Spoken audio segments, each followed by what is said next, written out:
Welcome to the BENZ Night Show. It's the 24th of November 2020 and we are now on episode number 38 sa atong programang the BENZ Night Show. Welcome. Okay, and I hope you are ready there sa atong programa.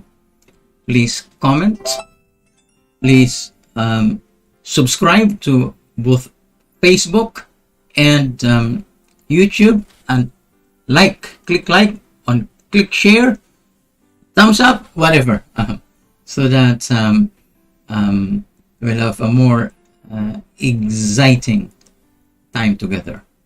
Okay, so let's go to our updates later on, but I hope klaro atong audio and video. And I hope nagdaggan ning atong headlines. Okay, so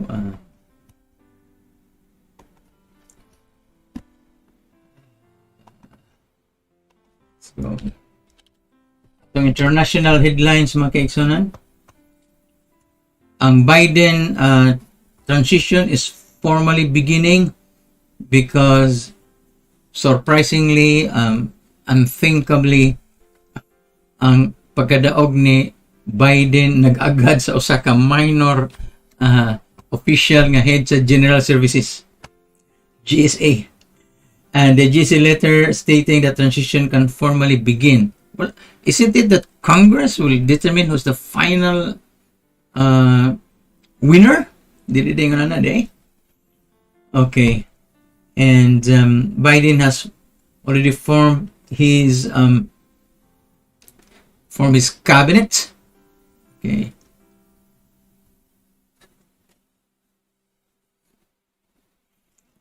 All right, and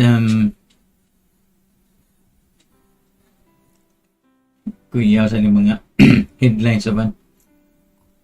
Okay, so nagsugod na si Biden sa formal transition because of that letter gikan ni Emily Murphy stating that the transition can formally begin. Unya, na nag-form na siya si Biden sa iyang cabinet. Ito na ma-discuss later on. Wait, what's happening? A dark money mystery in Florida centers on the campaign of a spoiler candidate who appeared to help a Republican win by a mere 32 votes. 30 votes. Spoiler candidate. So, marabag ka ng sa ato ba, parang apelido. O Gusminya. Napulan sa ngalang Gusminya.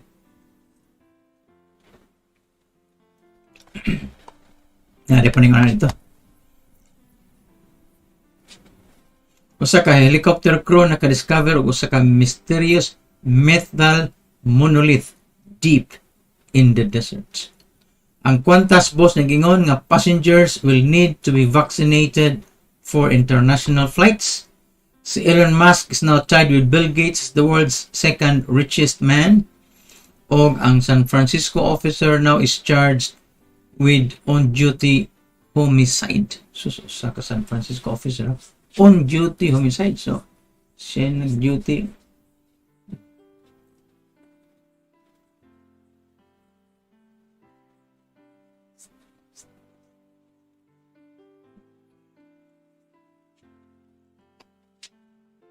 Uy, na satellite images nagpakita ang China karon buhat og village on the Bhutanese side of the disputed border.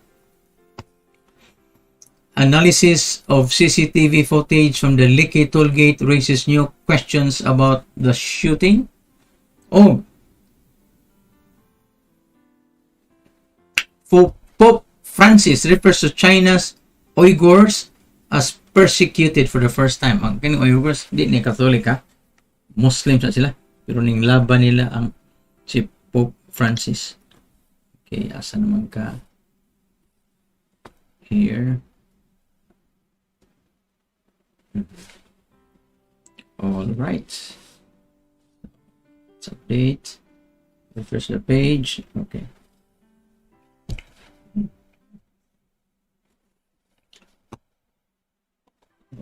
Okay. Ano man eh?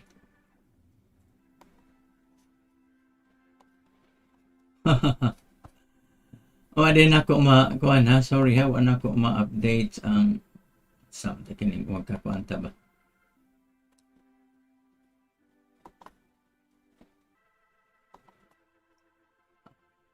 Sino no ni?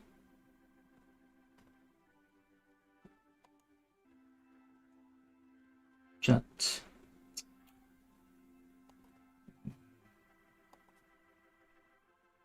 Para good.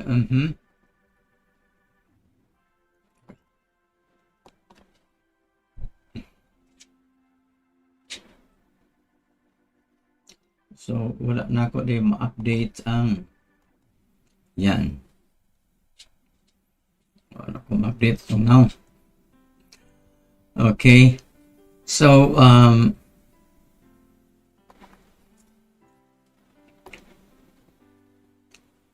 atong discussion later on ang kuan ni Biden, no? Ang iyang mga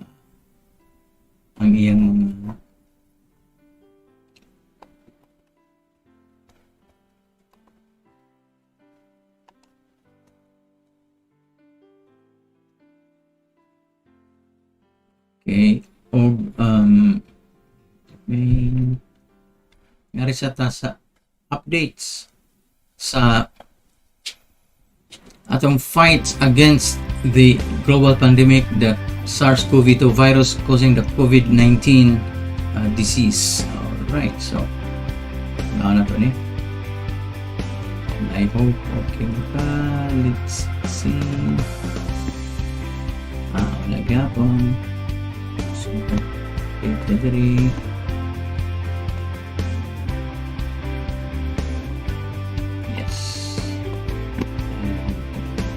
you then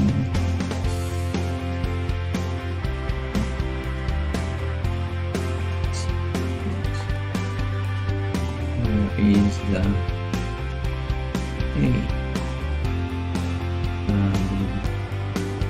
GHU? Yes, okay, that's it. All right, so clear.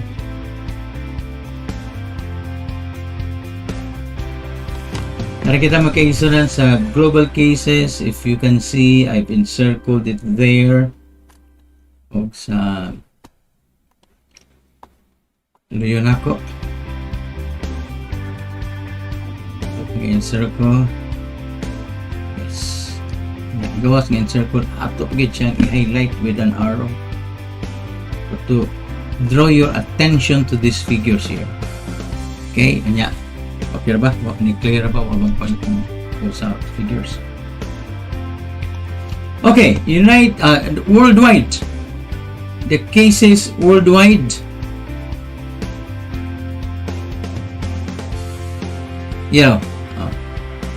The cases worldwide, magkaisa is 59,000.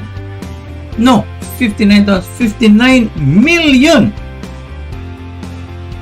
59,315,201 cases. Again, you multiply that by 10 for the probable cases, so it should be around 593 million, or almost more than half a billion cases worldwide. Yan 59 million more ni ang recorded cases. A lot of it doesn't get recorded. A lot of the cases don't get recorded. Global deaths, 1,399,073. 1,399,073. 1.4 million deaths worldwide. And those are just the confirmed deaths. Grabe kayo, no? So 59.3 million from a single illness, from a single disease in just 7 months or 8 months. Ang United States, may nakagrabe sa unang discuss na tag 5 million, 6 million karon. 12 million. 12,421,995 ang United States. 12,495,995. O ang United States deaths, grabe ha, more than 20,000. It's 257,707 deaths recorded in United States. That's unthinkable. So I have repeated every night. That's unthinkable, unimaginable. Why? The United States is the center of the intellectual universe. It's the center of the medical universe. It's the center of artificial intelligence. It's the center of technology, the technological universe. Artificial intelligence universe is the center of rational thinkers. It's the center of almost everything. And yet, they're number one. When in fact, the simplest way to solve this problem is to wear masks, observe physical distancing, wash your hands very often. That's it. That's it. Physical distancing, wear mask, wash your hands often. That's it. And that's exactly the solution of the countries which we have discussed for a long time: the Hong Kong, Singapore, South Korea, Japan, and Taiwan. Of course, the Philippines, atong comparison nga sayop ang decision. So it's unthinkable that the United States is doing this. It's because ang ilang kaugalingong presidente dili magmask, wala mo encourage og mask. And then tanawa, kinsa nasakit si Trump, na corona si Melania, na corona na anak na si Baron, na corona si karon Eric Jr., ang girlfriend ni Eric Jr., ang all daghan na kayong staff. Ang iyang press secretary, I think, press secretary ba na, or press secretary, yung COVID na sad. Yung advisor niya si Governor Christie na ICU mga ganito. So grabe. Ang problema ko na is the cost of the cost of the medicines, di ba? Okay, ngayon nagkuhan na niyo. So in the meantime, kinsa ni na naturon?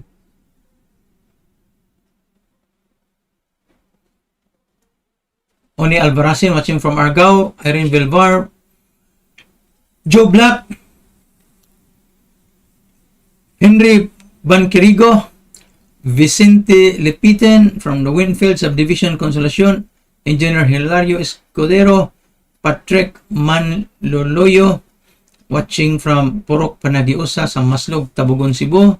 Keep safe. Dapat nakagi ko ng Tabugon last Sunday. Okay. After cut mo, no? Tabugon. And Jennifer Recarte, good evening.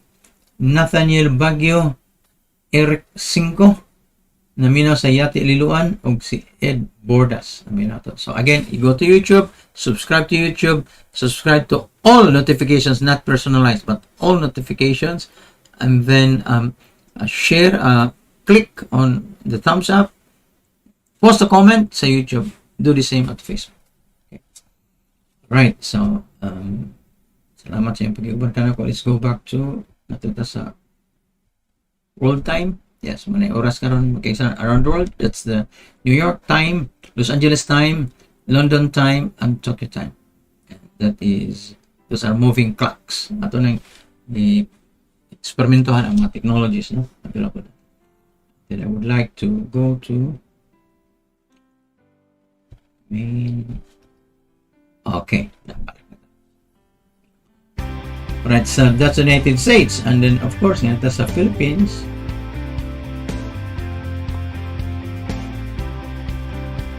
Anong na top picture ni Philippines sa Asia? Philippines 421,722 cases, 8,185 deaths. 8,185 deaths. Ato gabi discuss kita 1 hour na magigsunan pagkapalpak sa Pilipinas. Ang sunod na Japan. Ang Japan is only 1/4 of the Philippines nga cases. Japan 135,762 cases, and that's in Japan only 1,963 cases. Philippines 8,000. The next is Singapore. Okay, heavily tested man in Singapore. Grabe yun sila mo test. So about 50,000 plus here. Singapore 58,183 cases. 58,183 cases, and that's in Singapore still only 28 after 7 months or 8 months. Singapore.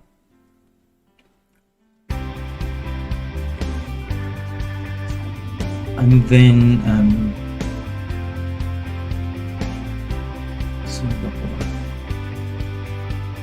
Singapore, and then after Singapore is South Korea. In South Korea, 30,000 plus in South Korea. South Korea is 31,000 cases, 31,353 cases. It has just over 30,000. So 31,353 cases, and Pilipinas 40,000. In fact, mas dako pa ang South Korea o cases sa una on May 1. Now, global deaths in South Korea is 510, only 510 cases. Pilipinas 8,000 plus cases. Korea, and then next is Singapore, South Korea, Taiwan, and then matas Japan, Hong Kong. Tama sa Hong Kong later on. Taiwan, perting gamaya. Taiwan only has 618 cases, and until now they only have 7 deaths. 618 cases and 7 deaths in Taiwan.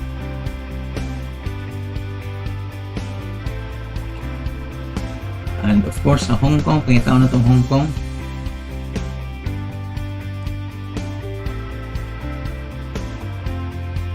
There, nag-go na itong Hong Kong cases. Hong Kong cases for Hong Kong is 5,781 cases only. 5,781 cases only. And that's Hong Kong, 108 deaths. 108 deaths. Despite the fact that the population density of Hong Kong is 98,000 people per square kilometer. So, New York, ang population density is about 11,000 people per square kilometer. These are the insights that we can gain from these 6 countries plus the New York State. The insights that we can gain from them. And we should learn. The Philippines should learn from these insights. Hindi ba tayo learn na? Diba? Okay. So,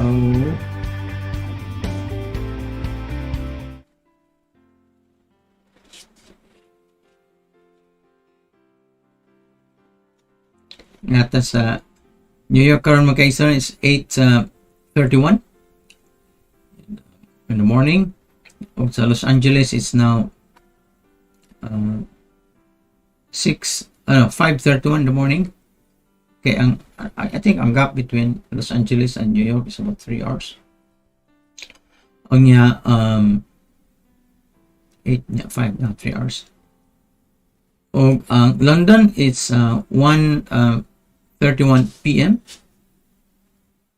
O sa Tokyo, 1 hour ahead of us is 10:31 p.m. Philippines, of course, is 9:31 p.m. Okay, so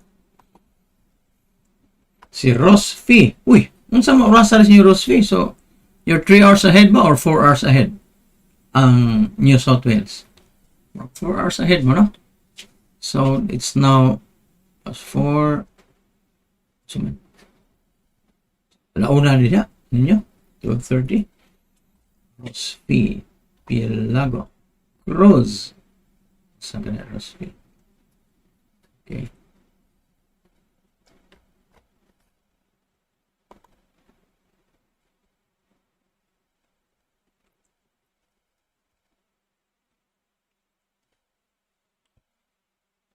Narisat na sa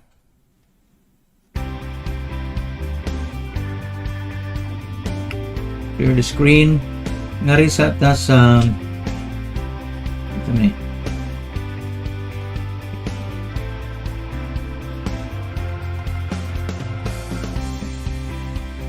today yung kuan. Limutan na ito itong weather magkaisanan. That's real-time weather. That's real-time weather. When you look at your screen, the leftmost on your screen, that's 9 p.m. You can see. That's 9 p.m. Muna itong weather, muna itong temperature, humidity. I think makita ninyo. Diba, klaro ba ninyo? Kung ano to ha? It's 27 degrees Celsius. Tonight, weather early, 27 degrees Celsius as of now. 10 p.m. 23 degrees Celsius.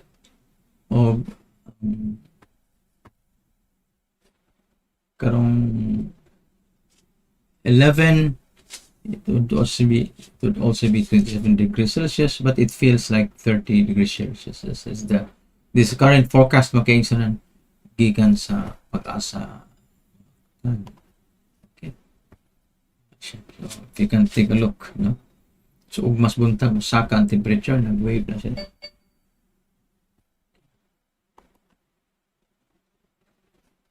Right, so let's go back to our main night screen. Okay.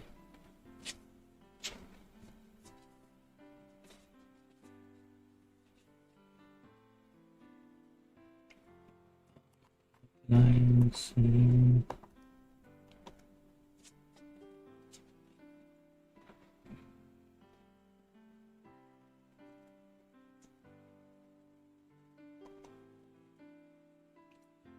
Right, so okay ba itong mga headlines magkaigsanan? Karon marita sa cabinet ni Biden.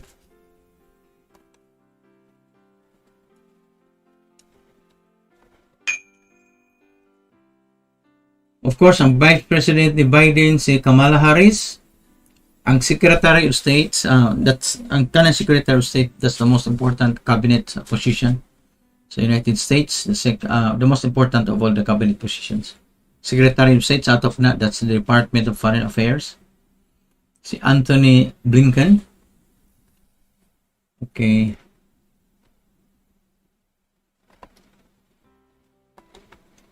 Ang Secretary of the Treasury, actually si Janet Yellen, si Janet Yellen is a familiar name, kay dito pa ta sa DYAV, si tag-discuss almost every night when she was the chairman of the Federal Reserve Bank, Federal Money Central Bank sa US, chairman of the Federal Reserve during Obama's time.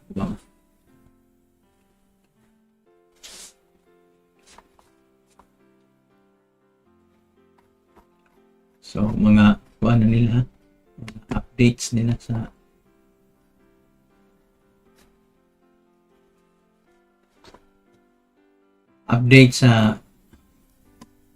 sige na ni ilang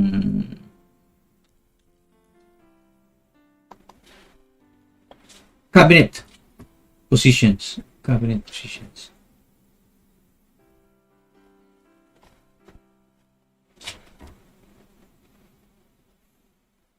Mhm.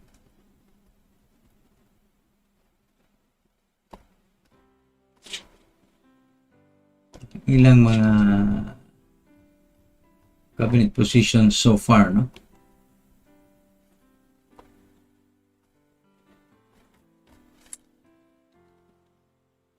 So si Kuan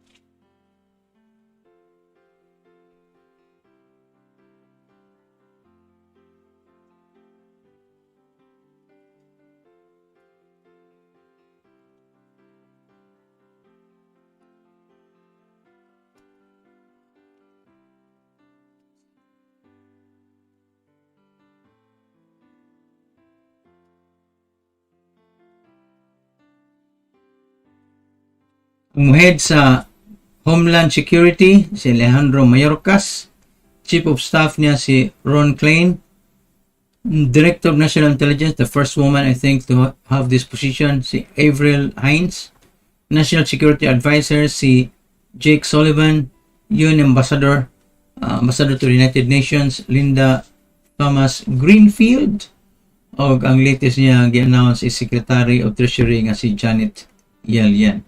So dakan pag-positions nga fill upan sama sa Secretary of Defense, Attorney General, Secretary of the Interior, Secretary of Agriculture, Secretary of Commerce, Secretary of Labor, Secretary of Health and Human Services, Secretary of Housing and Urban Development, Secretary of Transportation, Secretary of Energy, Secretary of Education, Secretary of Veterans Affairs, Environmental Protection Administrator, Office of the Management and Budget Director, U.S. Trade Representative, Small Business Administrator, CIA Director, Communications Director, o Press Secretary. Wala pa.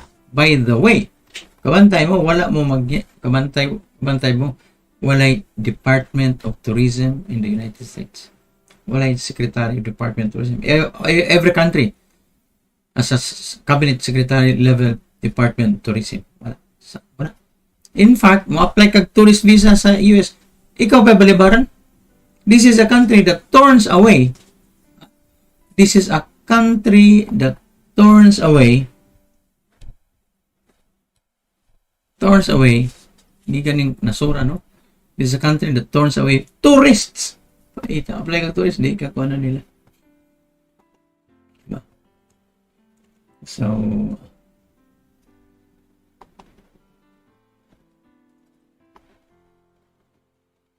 okay.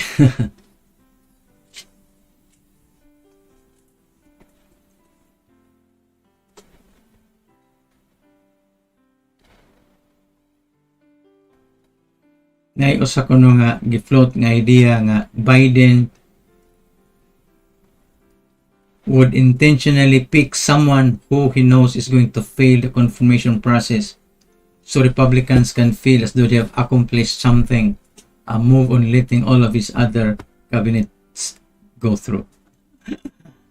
Di na sana kato story nga, conspiracy theory.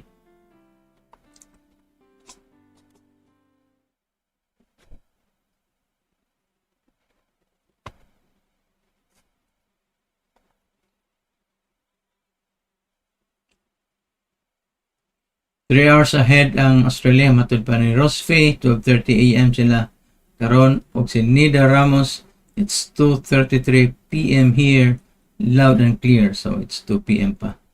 Ito sa 7 hours gap na to sa Scandinavian countries. Salamat yung pag-iguban ka na ko, ha? Ito sa programa.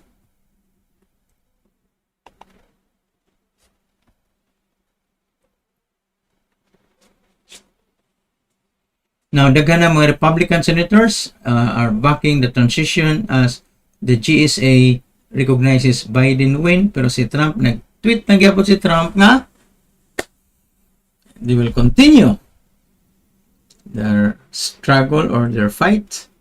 Kunya si Trump wala public appointments, public meetings, official meetings. Nag-golf na siya dito sa weekend, dito sa iyang golf course, no?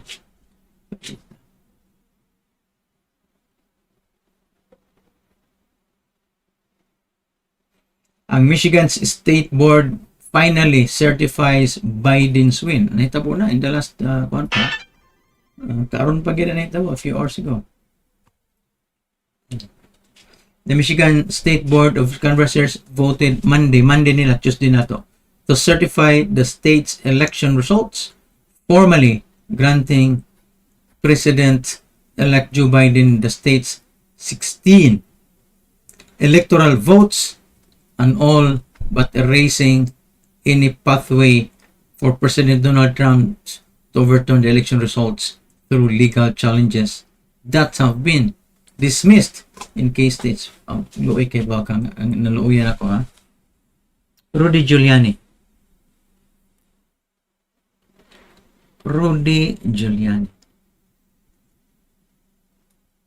Nga naman nga si Rudy Giuliani, ang iyang legacy, iya man gihikot, he hitched it to the stars to the wagon of Donald Trump. Si Rudy Giuliani all the way to pag-retire niya makaigsan sa politics, admired din na siya sa Securities and Exchange Commission nga mga cases, financial cases. I think Rudy Giuliani may nakapapriso ni Michael Malkin. Si Rudy Giuliani maoy gitawag og the mayor of the United States kay when he was mayor of New York. Si Rudy Giuliani may nakalimpyo sa New York.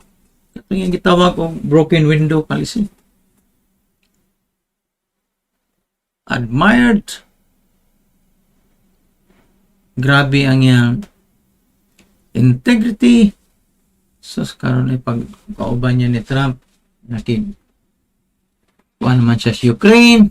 A lot of those mga questionable deals with Ukraine, questionable kauban niya sila si Parnas.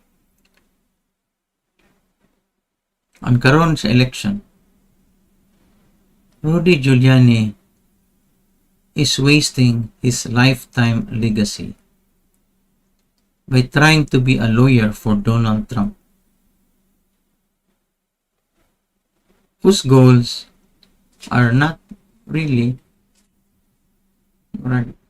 ito may yung ethical. So, di na tama doon ni religion. Pathetic actually. Nailad pa siya ni Shasha Cohen sa katong Borat subsequent film.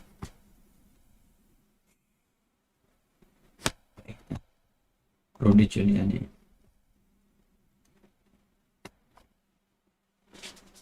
Ang Pennsylvania Supreme Court na rejects Trump's campaign's effort to block counting certain absentee ballots.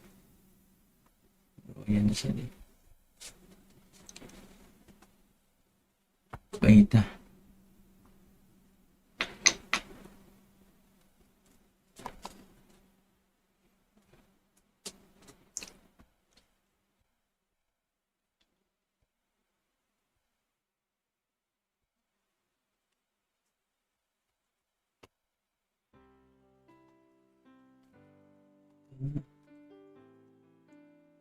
Main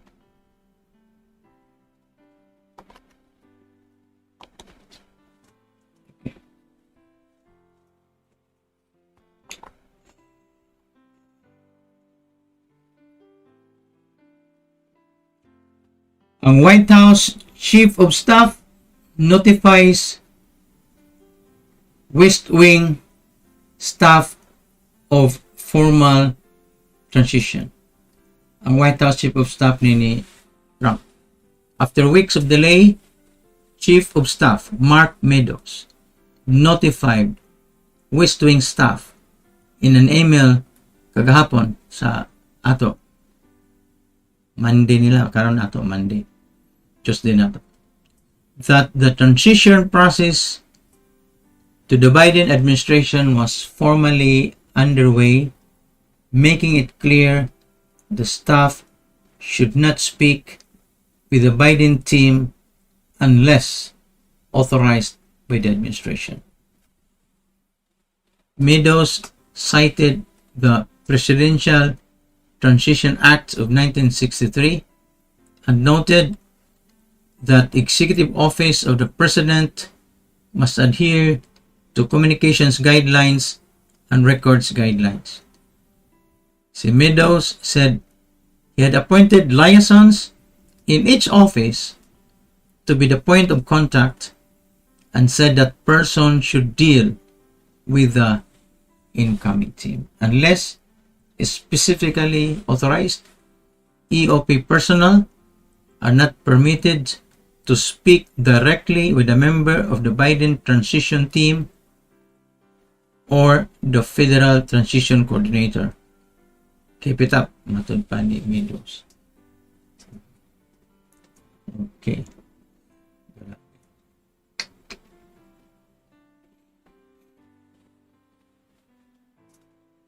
Biden yesterday unveiled a slate of top foreign policy and national security picks, including the first woman to head the U.S. intelligence community and the first Latino to head the Department of Homeland Security. Cuban-born pa yun, so dili siya natural-born. Cuban-born Alejandro Mayorkas. Naturalized na siya.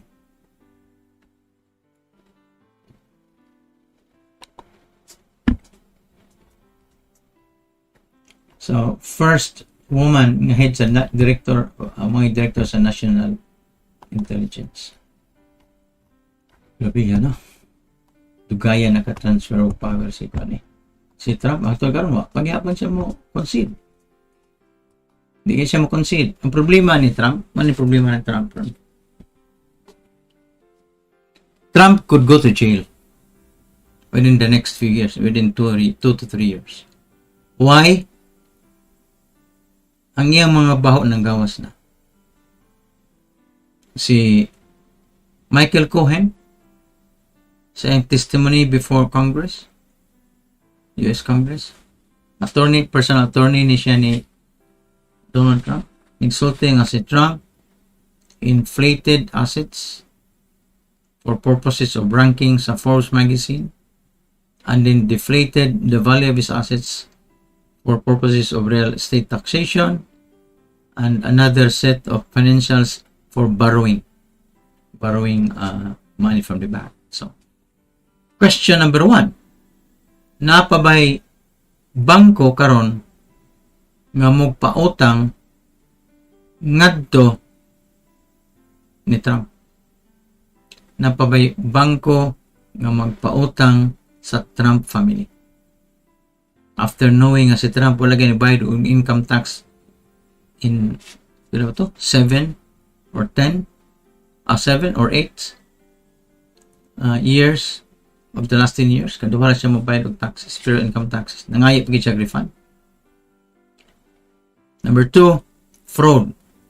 Katong iyang Trump University, kanang mga hotels, katong iyang mga investments, so he could be also investigated under money laundering because he might be getting money from the Russians to launder their money through their real estate projects.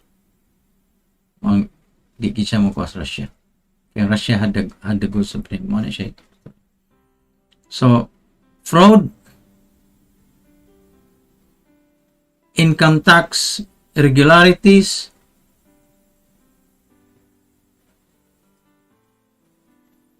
bankruptcy fraud, bank fraud, tanan. Daghan kani siya ron si Trump. And all of these things he committed before he was elected president. Karon na nagawas. Mao na nga. Ay lang mo sud politika kay magawas tanan ninyong mga tinaguan. Di ba?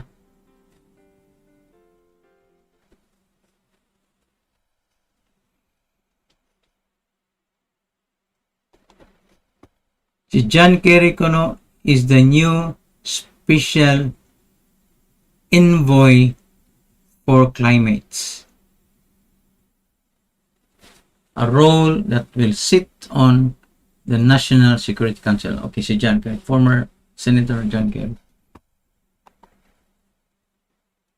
Thank you for that. So, si Trump could be in jail. Could be in jail for perjury, tax fraud, bankruptcy fraud, money laundering, and other cases. Napag-election kuan. Election campaign financing violations.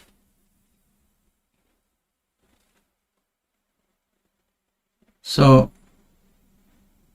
Trump could be in jail in 2 to 3 years. Maybe 2021, 2022, 2023. Because of a lot of these things. Manggawas, magkunik-kunik, maguna. Mag-connect. Ay mo bank fraud, accounting fraud, imong mga tax fraud, magkunik-kunik na siya. Now, especially, si Michael Cohen na siya signed testimony, unya na investigation ang South District sa New York, is DNY. Prosecutor, South District, na sila ongoing investigation ni Trump for his activities prior to being president. So, Trump could be the first former president who could go to jail in modern times. And, naita kong issue. Could Trump pardon himself? Wa ako na nagibutang sa Constitution. Pero kada ko pa rin ng stupidity.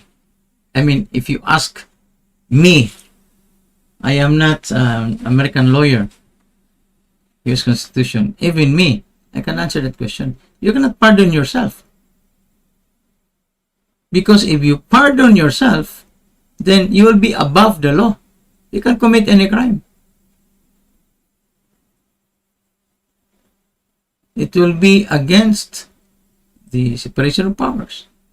It will be against the rule that nobody should be. So you cannot pardon yourself.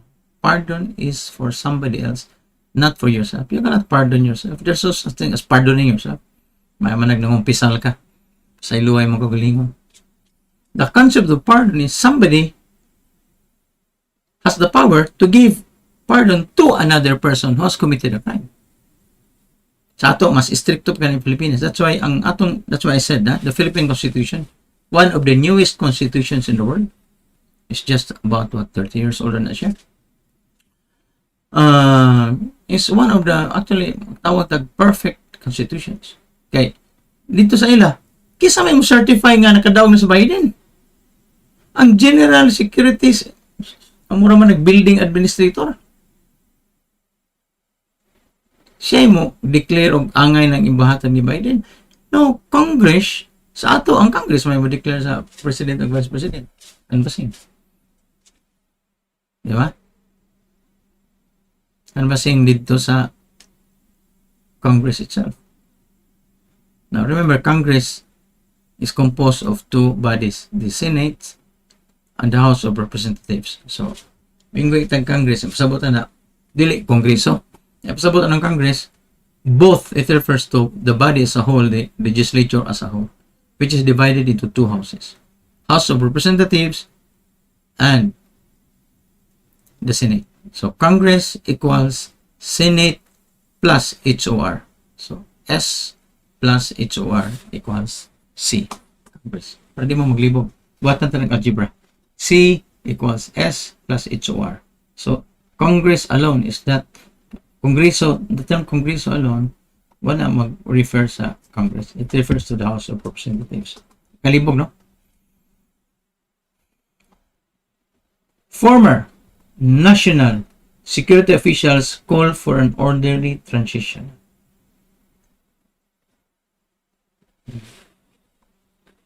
So, si Janet Yellen, my Secretary Treasury, the first woman to be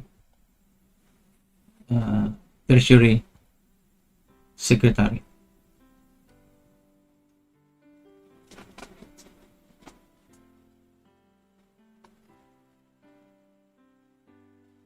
Grabe. And a record number of women will serve in the next Congress.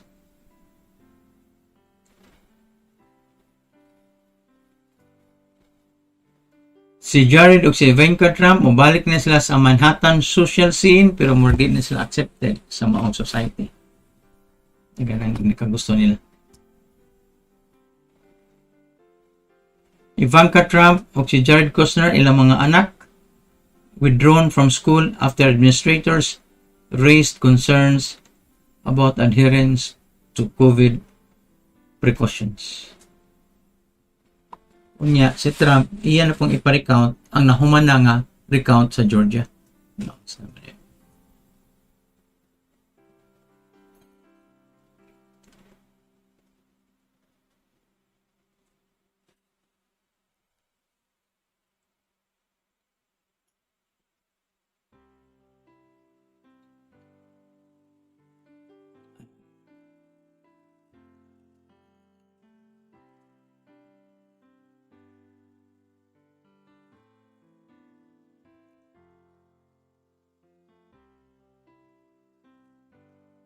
ang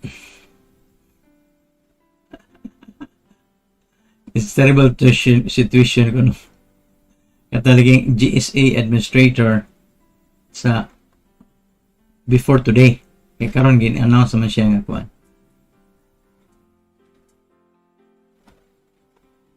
Gin-announce naman siya nga ning-announce naman siya nga recognize na niya si Biden. Okay. Isod na.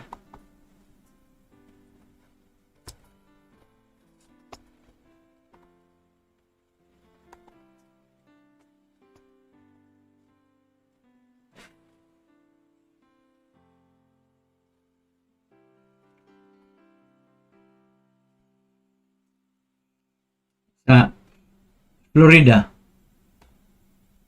ay mga kuan diri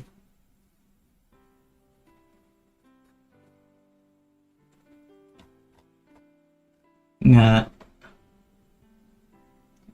machinations nga nakadaog na nung ang usa ka Republican candidate by just 32 votes.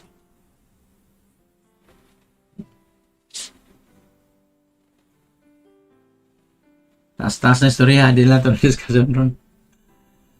They help prop up a phantom candidates in 3 Florida state race series. So, mga kuan ba? Mga gitawag na ito mga fake na candidates sa dili tinuod. So, maglibog ng mga tao na duha ka Rodriguez. Libog na ang Rodriguez po.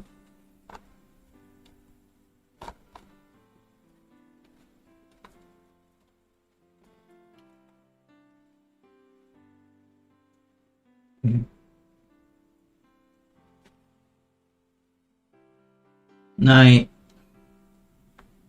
kandidato nga si Hiana Garcia ug si Jose Javier Rodriguez ang gibuhatan ani ron gipot ang aglain nga Alex Rodriguez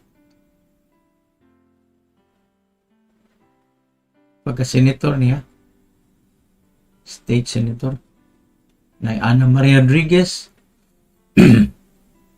So nagbutang sila mga fake nga mga candidates. So maglibog ng mataw, ma-divided na ang votes. Grabe sila mga votes ay 30 ramasan.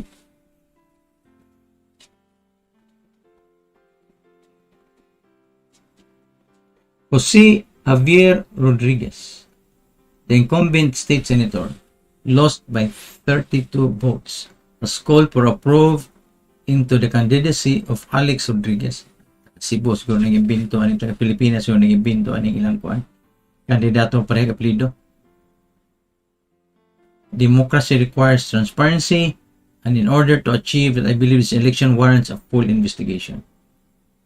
Si Alex Rodriguez, interview sa media, declined to comment.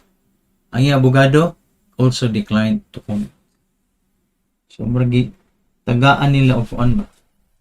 Tagaan nila o ngan, nga parehog ngan, para na-divide or na-vote. Napili lagi siya og 32 votes in town, si Rodriguez. Kinay, lain nga Rodriguez nga mitunga.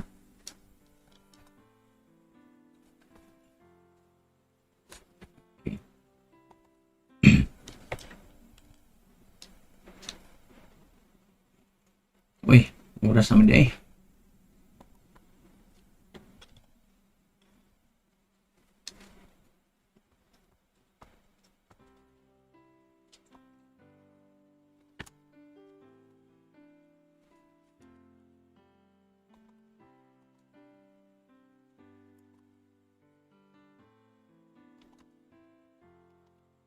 Okay, salamat sa pag-uban ka na kung mag-isunan. It is now the 24th of November 2020, and this is our episode number 38 sa the BENZ Nightshow. See you tomorrow night. Thank you for being with me. Bye.